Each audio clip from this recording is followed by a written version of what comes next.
मित्रांनो, अशी ही बनवाबनवी हा मूवी तुम्ही बघितला असेल, तशीच बनवाबनवी सध्या देशाचं इलेक्शन कमिशन लोकांसोबत आणि विरोधी पक्षांसोबत करते.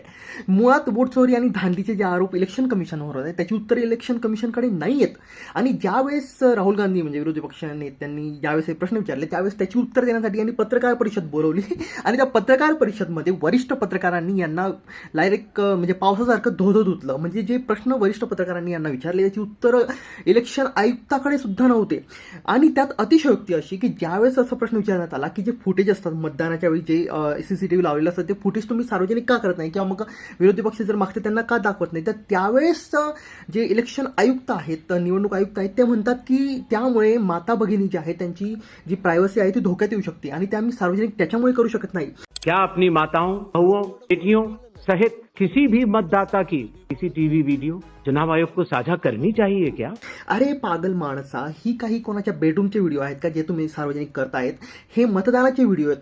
आणि याच्यावरूनच मग जो शंका यांच्यावर निर्माण होते की दाल में कुछ काला नाही आहे, तो भेंचोत पुरी दाल ही काली आहे. तुम्हाला याच्यावर काय वाटतं नक्कीच कमेंट करून सांगा.